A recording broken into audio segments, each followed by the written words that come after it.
It is June 15th, 2024, and you are listening to Sports Chowder with me, Sam Stebbins. Today I'm talking Games 2 and 3 of the NBA Finals, Alex Cora's possible destinations if he leaves the Red Sox, and more. Stay tuned. Now, before I get into things, I want to be perfectly clear, as I try to be every episode. I record on Friday, and the episode releases on Saturday, so I do not know the outcome of Game 4. I'm just going to break down Games 2 and 3, and give some predictions for Game 4. Now, the fun part of that for you, the listener, is you can fact-check me, see if I'm right or wrong about what's going to happen in Game 4. And I'll be honest, if the Celtics win tonight, I will more than likely make a special episode talking about their victory, because I'll have a lot of thoughts, I'll want to celebrate, and I won't want to wait to talk about all of it. Now, first off, let's talk some raw stats. In Game 2, Tatum had 18 points, 12 assists, and 9 rebounds. Jaylen Brown had 21 points, 7 assists, and 4 rebounds. Al Horford had 5 points, 2 assists, and 7 rebounds. Drew Holiday had 26 points, 3 assists, and 11 rebounds. Derek White had 18 points, 2 assists, and 5 rebounds. Kristaps Porzingis had 12 points, 1 assist, and 4 rebounds. Obviously, that was a strong night for Holiday and White, and Tatum had more assists than I expected, and Jaylen Brown had another solid game. I'll talk more about Jaylen Brown's performance in the playoffs in a few minutes. Obviously, that was a much more competitive game than Game 1, but the Celtics still hung in there and won by multiple possessions, which was great. And once again, Kyrie Irving had a bad night in Boston. I really think Kyrie is forever cursed when he plays at TD Garden. Not only did he leave our team the way he did, but he had the audacity to stomp on our logo, and more recently say, I believe after Game 1, that he thought the Garden would be louder. And yeah, he's just asking for it. I'm sorry. Now, do I think he's one of the worst Boston sports villains ever? No. He's a pretty major Celtics villain relative to the past 10 years, but in the grand scheme of things, he has not inflicted enough pain on us. Now, it is true that Kyrie, when he was a Cavalier, beat the Celtics a few times in the playoffs, and it was definitely painful. But obviously, that was during the second LeBron James Cleveland era. And that does not take away anything from Kyrie Irving's contributions in Cleveland, but at that point, he was not really a villain. The Cavaliers were really the best team in the East for a number of years in the mid to late 2010s, and the Celtics were a young, rebuilding team. The dynamics shifted after he played for the Celtics and then left. There is just a world of difference between Cleveland Cavalier Kyrie Irving and Brooklyn Net and Dallas Maverick Kyrie Irving. I say all of this to say that yes, Kyrie is a villain, but he's a very easily defeated villain. He's like a villain in a children's movie or TV show. You know, he might talk a big game, but he had no chance against the real heroes of the NBA, the Boston Celtics. He was held to 16 points in Game 2, which is better than his 12-point Game 1 performance, but still, it's not great. And even just a few more points on Kyrie's part might have won the game for Dallas. It was a close game, they needed Kyrie to show up, and he didn't. He just is not the same guy when he's in Boston. And now some people might say, well, Tatum, had lower scoring games in Games 1 and 2, but the difference is the Mavericks defense was all over Tatum. He had some really strong rebound and assist numbers, and the rest of the team was working well on offense. So Tatum was doing what he had to do, Kyrie was not. That's the difference. Now, Game 3 was a little bit different, but the Celtics still won. Kyrie had a much better offensive game, as did Tatum. Really, though, it was just a different way to get to the same result, a Celtics victory. And that victory was because of these player statistics. Tatum had 31 points, 5 assists, and 6 rebounds. Jaylen Brown had 30 points, 8 assists, and 8 rebounds. Al Horford had 8 points, 2 assists, and 5 rebounds. Drew Holiday had 9 points, 5 assists, and 4 rebounds. And Derek White had 16 points, 4 assists, and 5 rebounds. So obviously, Game 3 was played without Kristaps Porzingis again, and the Celtics still did really well without him. The first quarter started kind of rough. I think there was some nervousness, but we got over it. We ended up outscoring them by 1 point in that quarter. We kept going, mostly maintaining the lead until the fourth quarter when the Mavericks outscored us. They had a really crazy run. I think it was something like 22 points to our 0 points at one point. But we still kept our lead the entire time, and we won the game by 7 points.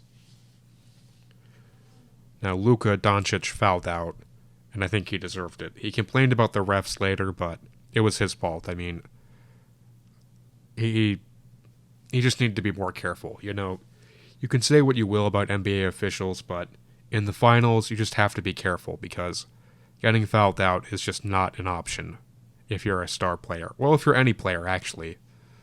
You just gotta watch yourself. Now, speaking of Luka, I just want to say his defense is terrible. He can score like crazy, but he cannot play defense, and that is just really a terrible look in the playoffs especially. Now, as for Game 4, which is being played tonight, meaning Friday, I think the Celtics will win. I really do. I mean, you just have to seal the deal, take care of business, and get that new championship. Frankly, the Mavericks are just not well disciplined enough to win. Again, it might be a close game. I don't think it's going to be a Celtics blowout, but Boston will win. Joe Mazzulla just knows what he's doing. He really deserves more credit, you know? He is just hyper-focused and a very interesting basketball mind. I think he's going to have a very rich legacy by the time he retires. And I know it's weird to say that about a guy in his 30s, but he just has a certain intensity when he talks about basketball. He is all business. He is all about finding ways to communicate to his players how to win. So I'm really excited that he's our coach. I hope he is a Celtics coach for life. Now, as for the NBA Finals MVP, I really am going to go with the popular opinion and say it will be Jaylen Brown. He has been the most consistent guy on the Celtics for the 3 games we've played so far, and I'm guessing it will be no different tonight. I think he deserves it. He is a great player. He is not just Jason's sidekick. And it'll really enrich his legacy, enrich his standing in the NBA right now to be named Finals MVP. And I don't think Tatum will be jealous. You know, everyone knows Jason Tatum is a great basketball player, and we know that he's been a contributor in this playoff run and in these finals specifically. It's okay for him not to be the star all the time. And frankly, I think these Celtics, this core group of players, and Coach Mazzulla, will be winning more than one championship in the next few years. So Tatum will have his time to be MVP. He's kind of like Steph Curry in that he may not get the Finals MVP, but he is obviously a star every time. So I'm excited for Jaylen. Whether or not he gets the MVP, I think he's going to be looked at differently by the world of basketball. I really hope the Celtics get the job done tonight. It's been 5 years since a Boston team has won a championship, and I'm hungry. I'm hungry for a championship. So let's get this done. Let's cue the duck boats. Let's celebrate. Let's remind everyone that Boston is the greatest sports city in the world. Pivoting to a more general NBA story, Dan Hurley, the head coach of the UConn men's basketball team, was offered a 6-year, $70 million deal to become the next head coach of the Los Angeles Lakers. After he met with the team and took a few days to consider his options, he decided to stay with UConn. Now, he made the right choice, and most people would agree with me when I say that. The Lakers are in a very weird place with aging stars and limited resources, while the UConn Huskies are the reigning back-to-back national champions. Hurley can build a very rich legacy at UConn, honestly just by winning one more title and getting a three-peat. He already has a great resume, but a three-peat will make him one of the greatest basketball coaches of all time. I know some people will wonder how you could turn down that much money, but UConn pays him a lot of money too, and some things are just bigger than the pay raise you can get. Now, I'm not a UConn fan, but I picked them to win the title for the past 2 years, and I really like when my gut is proven correct. And really, the Lakers deal seemed like it had a bigger possible downside than upside. When I saw the headlines about the Lakers making this offer, I immediately thought of a number of college coaches who attempted to go pro and failed miserably. I'm thinking of Bobby Petrino with the Atlanta Falcons, Urban Meyer with the Jacksonville Jaguars, and Rick Pitino with the Boston Celtics. So I'm guessing UConn will have a three-peat, and the Lakers will end up hiring J.J. Redick. As for LeBron James, it is very likely that he will at least explore free agency. I think the right thing for him to do will be to go back to Cleveland for a farewell tour and lose to the Celtics in the playoffs one more time. Moving on to the Patriots, my favorite Patriot, running back Ramondre Stevenson, is feeling optimistic about his contract talks with the Patriots. He said, quote, "Right now I'm trying to get the deal done and get it locked in. We'll see where that goes. It's pretty close," unquote. He said this Monday on day one of the Patriots' mandatory minicamp. I really love Ramondre Stevenson. I think he is capable of some amazing things on the field, and I think he'll play a bigger role on our offense this year. Now, what's great about him is he's only 26, so he's very young. So I hope we get this deal done, and I hope he gets the chance to shine in this next season and in future seasons. And now moving on to the Red Sox. Last weekend, they tied a series with the horrible Chicago White Sox 2-2, and this week they won a series against the Phillies 2-1, and this weekend they have a series against the New York Yankees, going from Friday to Sunday. Now I'm really excited about the game on Saturday because it will be nationally televised on Fox. Honestly, I'm not sure if we'll win that game.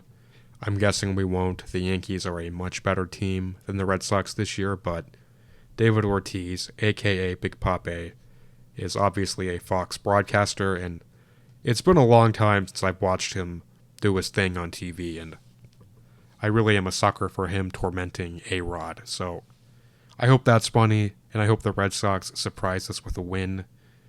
It's always nice to beat the Yankees. I don't care, what the standings are. The big picture might be the Yankees going to the playoffs and the Red Sox missing it, but if the Red Sox beat them even once, that does bring me some joy, because Red Sox-Yankees is the greatest rivalry of all time. And maybe that's my Northeastern bias, but show me a more epic example of rivals clashing than the 2004 American League Championship Series, when the Red Sox were down 3-0 and came back in epic fashion to win the next 4 games and advance to the World Series, and then win their first championship in 86 years. What's the soccer equivalent of that? What's the basketball equivalent? What's the hockey equivalent? What's the football equivalent? In terms of rivalries, I don't think there is one. Moving on to a bigger picture Red Sox story, the Athletics MLB insider Ken Rosenthal recently listed several places our manager Alex Cora could go in the offseason if he does part ways with the Red Sox. As I said a few weeks ago on this show, that is a real possibility. The Red Sox have not been to the playoffs since 2021, and he's been our manager with 1 year off since 2018. That includes one wonderful championship, and that gives him a legacy in Boston, but it might be time to part ways, or our ownership might decide it's time to part ways with him at the end of this season. Now, obviously, right now we're a very middle-of-the-road team, but middle of the road may as well be last place if you miss the playoffs. So all of this is dependent on how things end, but if things keep going the way they are, Alex may indeed be managing a new team next year. Now, Rosenthal was a guest on the Foul Territory podcast, and he stressed that it is not a foregone conclusion that Alex Cora will leave Boston, but it is a possibility. Rosenthal thinks if things don't go well this season for the Dodgers, the Yankees, or the Cardinals, Alex Cora could land at one of those teams. Now, I really don't love that list. It would be really painful to see him go to the Yankees and have success, as our major rival. It will be almost as painful to see Alex Cora go to the Dodgers. We lost Mookie to them in a trade a few years ago, and since then the Dodgers have won a championship. Seeing Alex have any level of success in LA would add insult to injury. Now, the Cardinals would be the best option for me emotionally of those three teams. I have family ties to Missouri. I don't have any dislike of the Cardinals. Frankly, 2 of our last 4 championships were won against St. Louis. So I'm actually kind of a St. Louis fan in a very backwards way. So yeah, I think Ken is on to something here. If Alex and the Red Sox do part ways, and any of those teams need a manager, Alex would make sense. It is interesting how the iconic marquee teams are like a different league than the rest of baseball.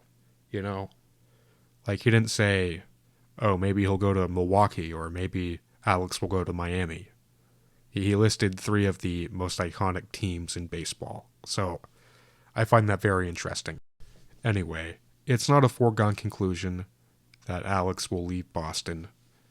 It's possible the Red Sox have a slightly better finish than most people are expecting, and Alex will save his job, at least for 1 more year. I keep hoping that, we're going to have a better offseason next year. I have no reason to think that will be the case, but it would be nice if we made some deals happen if we upgraded our team. I'm not foolish enough to think we're 1 trade away from being World Series contenders, but we're obviously better than we looked at the start of this season, and some upgrades will make a big difference. So we'll see what happens. I hope Alex gets a chance to stay in Boston. I like him. I'm really not sure who we would replace him with. I really think it's more of a personnel issue than it is a manager issue. So hopefully the front office recognizes that Alex is a great manager and our team just needs a few changes to be a bit better. And now my favorite part of the show, Assorted Awesome, the part of the program where I talk about something that is 100% awesome with no caveats. On Wednesday night, Tom Brady was officially inducted into the New England Patriots Hall of Fame. It was a star-studded affair. Bill Belichick, Randy Moss, Rob Gronkowski, Julian Edelman, and many others attended. Now, I did not get to watch most of the ceremony. I was watching Game 3 of the NBA Finals because live sports are a priority over ceremonies, but during a commercial break I got to watch a part of Belichick's speech, and it was very kind, very football heavy, just saying how great Tom was as a quarterback, how great they worked together, and from what I saw, it was a great speech. And then at halftime, I tuned in just in time to watch Robert Kraft announce that Brady's jersey number 12, will be retired by the Patriots. And he also announced that they're building a 12-foot tall statue outside of Gillette Stadium, which is awesome. I mean, I figured they would retire number 12. It made sense. He was the first quarterback to win a Super Bowl in New England. He is a franchise icon All of that is very obvious. But part of me was afraid they wouldn't because they have not retired a number in 24 years. And I was like, maybe they're deciding not to do that for anyone. But of course I was wrong. I mean, why would you have a ceremony on June 12th if you're not going to retire his number? So the Kraft family did the right thing. And as for the statue, I hope it looks cool. I'm sure they know that there are a lot of strange-looking statues of sports figures, and they want to get this right. If it's going to be that tall and that prominent, it better look good. So I'm excited to see what that looks like. I think it'll look pretty cool. Now, what really got me emotionally, and again, I only saw a few minutes of this ceremony, was when Tom started tearing up at the jersey retirement announcement. I mean, Tom is kind of a emotional guy. He's a cheesy kind of guy, but it gets me in these kind of moments. It reminded me of after Super Bowl 51, that great comeback win against Atlanta, when he teared up, just taking in everything in that victory. It means even more when we found out that his mom had been battling cancer for over a year, which made that victory all the sweeter. So yeah, that got me, and I had to turn off the speech when the Celtics game came back on, but I really look forward to hearing the rest. I'm sure I will tear up once again. Because really, Tom Brady just means so much to me, my family, and so many other Patriots fans in New England and beyond. So from what I saw, it was a very bittersweet night. And they did the right thing. They made it epic because his run in New England was epic, and he will always be a Patriot. And one thing I did love that got me excited about that ceremony was that quarterback Drake May was there. It really is special when a giant of the past and a figure of our future get to be together in a special moment. So that's really cool that Drake May got to be there. Overall, I am just very proud of the job that the Kraft family and the Patriots organization did with this ceremony. It was really awesome, and I can't wait to watch the whole thing this weekend. That is all I have for this episode of Sports Chowder. You can follow me on X at StebbensTweets. You can follow the show on X at sports_chowder. You can follow the show on Instagram at SportsChowder and like the show on Facebook. Thank you so much for listening. I will return next week with another hearty bowl of sports chowder. Go Celtics.